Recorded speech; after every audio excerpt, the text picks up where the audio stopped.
Madame, Messieurs, bonsoir et merci de nous rejoindre sur Digital Congo Télévision. Le ciel est devenu nuageux entre la Ligue nationale de football et ses sociétaires. Les clubs ont déposé un mémorandum hier à la Fédération congolaise de football association dans lequel ils annoncent leur suspension quant à la participation au nouveau championnat de la Ligue nationale de football avant la tenue des élections d'un nouveau comité. Les détails avec Nathalie Yoko et Benjamin Boliki. Unis comme un seul homme après concertation, 16 clubs sur le 28 participants au précédent exercice de la Ligue nationale de football annoncent leur non-participation au championnat 2017-2018 avant le départ du comité Kapondo. Nous ne pouvons pas accepter qu'un comité qui est fait mandat puisse d'abord organiser une assemblée sans pour autant tenir compte des clubs qui ont participé à la foot. Ils n'ont pris en compte que 8 clubs, là c'est un. Des deux, ils n'ont pas parlé de l'organisation des élections alors qu'étant fait mandat. Ensuite, ils ont même publié le calendrier. Vous êtes fait mandat, vous n'avez pas qualité de publier le calendrier. Le règlement général sportif est clair. Le comité qui sera élu, c'est à ce dernier de publier le calendrier. Nous nous sommes dit, nous ne pouvons pas accepter d'être tirés par la corne comme des petits-enfants. C'est nous qui nous investissons. Nous voulons ce qui est de l'ordre dans ce secteur. C'est ça. Sur le total, cette résolution déposée à la Fédération congolaise de football association par ses sociétaires de la Linafoot qui reprochent également leurs organisateurs d'avoir commis une entorse au règlement lors de la dernière assemblée générale ordinaire. C'est un championnat que nous voulons être de qualité et d'élite. Pour qu'il soit de qualité et d'élite, il faut respecter aussi les textes. Il faut aussi un peu de considération. Nous avons pris part à une compétition, celle qui est passée. Il était quand même normal que nous puissions accéder, n'est-ce pas, au rapport d'activité, être invités et prendre part à l'Assemblée générale. Concrètement, seulement 8 clubs étaient invités et les 20 autres les délaissés pour compte. Et on apprend qu'il y a un calendrier. Nous disons non, il faut quand même que nous soyons considérés, nous soyons aussi consultés pour donner aussi des avis, voir ce qui n'a pas marché la saison passée, comment améliorer pour que nous puissions avoir un calendrier et une compétition de qualité. Hormis le tout-puissant Mazembe, tenant du titre, qui n'a pas apposé sa signature sur le document, on retrouve tout de même des grosses pointures de cette ligue. Aujourd'hui, quand nous disons que la formule des championnats n'est pas bon, puisque beaucoup d'équipes n'ont pas les temps de jeu, nous commençons les championnats avec 28 clubs, on les termine avec 8. Les 20 sont allés où? Qu'est-ce qu'ils ont fait dans l'entretemps? Ils dorment, ils attendent la prochaine saison. C'est pas normal. Quand nous disons qu'on ne peut pas commencer le championnat sans comité, est-ce que nous avons tort? Non. Puisque c'est nous qui jouons, c'est nous qui faisons des spectacles, qu'on tienne compte de notre présence, on n'a pas à faire des choses comme des petits-enfants, nous mener comme des moutons. Venez, mettez-vous là-bas, sortez, asseyez-vous. Je pense que non. Si il n'y a pas un comité, les équipes ne jouent pas. Que la Linafoot joue seule. Une décision qui arrive quelques jours après la publication du calendrier du championnat 2017-2018, dont le coup d'envoi était fixé pour le 20 octobre prochain. C'est donc un nouveau dossier sur la table de la FECOFA qui doit mettre fin à cette crise afin d'assainir le climat entre la Linafoot et ses partenaires. Voilà, Jeff Kapondo, président sortant de la Ligue nationale de football, a réagi ce jeudi. L'homme a déclaré solennellement qu'il ne va pas renouveler sa candidature à la tête de la Ligue nationale de football. Il a d'ailleurs ajouté que le geste des frondeurs risque de compromettre la vie du championnat de la Ligue nationale de football. On l'écoute dans cet extrait choisi par Yix Landou. Je crois que cette façon de procéder ne cadre pas avec nos normes qui régentent notre football. Bon, je me suis dit que, au fait, ce qu'ils ont été faire au niveau du stade, ils sont peut-être un peu en retard, d'autant plus que notre fédération est déjà très avancée sur toutes ces réflexions-là. Et par rapport au format et par rapport au comité de gestion de la Linafoot. Donc au jour d'aujourd'hui, nous l'avions eu d'ailleurs à le dire officiellement lors de notre assemblée, que notre comité est fin mandat. Et quant à ma personne, j'ai eu aussi à le dire que je ne vais pas donc renouveler ma candidature comme président de la Linafoot. Ça a été dit solennellement et officiellement, donc ça ne peut pas constituer au jour d'aujourd'hui un sujet donc de discussion. Et des deux, en ce qui concerne donc les élections telles que ça a été souhaité par les groupes de nos sociétaires, je trouve que ça risque vraiment de compromettre notre championnat. L'idéal, je crois, c'était de faire en sorte de laisser la fédération donc trouver, si on tient à ce que ce comité parte, qu'on essaie de trouver une formule de nature à mettre un comité qui va au fait lancer les championnats, puisque nous sommes déjà au mois d'octobre. Si il faut procéder par les élections au jour d'aujourd'hui, comme vous le savez, sur le plan statutaire, il faut convoquer d'abord cette assemblée-là. Ça prend du temps. Notre règlement voudrait que l'on puisse convoquer l'assemblée un mois avant. Et aussi, il faut qu'on élabore les codes électoraux, puisque dans ces codes-là, on détermine les critères des postulants. Ensuite, il faut qu'on crée la commission électorale, et cette commission-là va recevoir les candidatures. On va déterminer la période de dépôt des candidatures, l'examen des candidatures, les candidatures qui seront retenues et organiser les élections. Donc c'est un processus qui nécessite un temps, alors que le plus important, je crois, au jour d'aujourd'hui, il faut d'abord privilégier les championnats.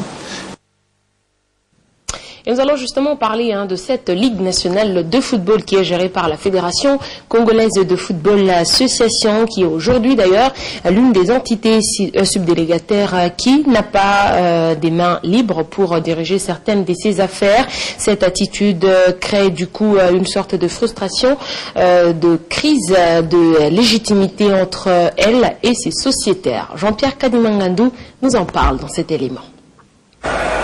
Le championnat de la Ligue nationale de football édition 2017-2018, une rivalité entre le club pour le titre mais aussi un défi à relever pour sa révalorisation sur le plan de la gestion. Le championnat de football en République démocratique du Congo est devenu depuis quelques années une affaire, un objet commercial en lieu et place d'un championnat digne qui puisse proposer un véritable champion mieux les trois représentants de la RDC à l'interclub de la CAF. Comment voulez-vous que la fédération, au nom de laquelle la Linafoot organise son championnat, se mêle à un moment de tout, au point que même quand elle doit organiser son assemblée générale ordinaire en vue de dresser le bilan et rendre compte à ses sociétaires, cette FECOFA lui impose le nombre de clubs qui doit prendre part à ses travaux. Scandaleux, mais on fait avec, car cette instance sportive nationale, donc la FECOFA, est la seule qui décide de la vie ou de la mort de cette entité subdélégataire.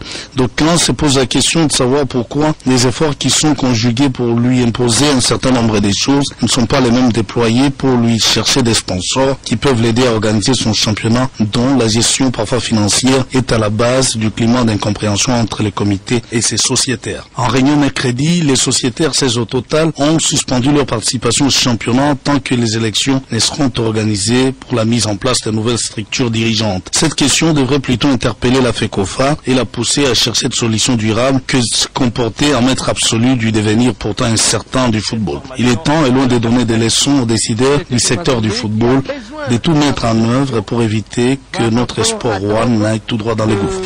26 février pour jouer.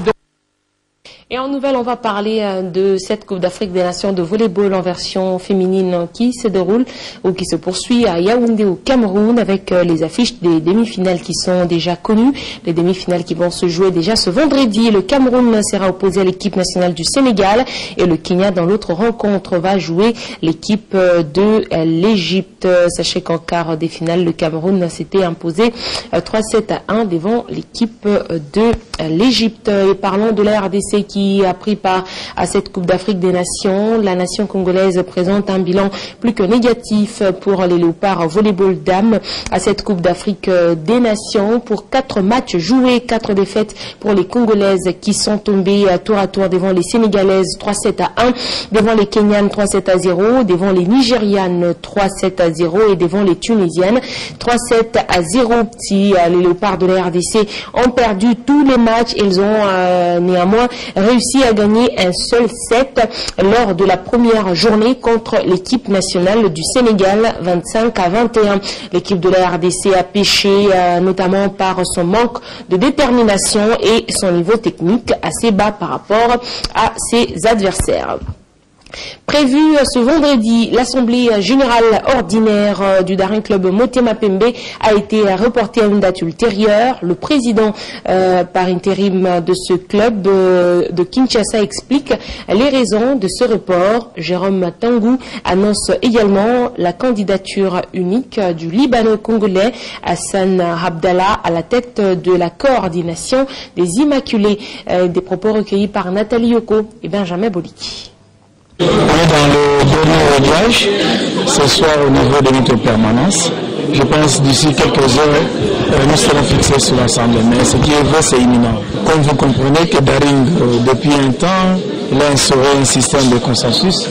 Nous avons à chaque poste un candidat, mais pour le poste qui pose problème, 2 ou 3, on est en train de régler les choses pour qu'on trouve un consensus. C'est ça qui a fait tarder un peu de 2 jours l'Assemblée.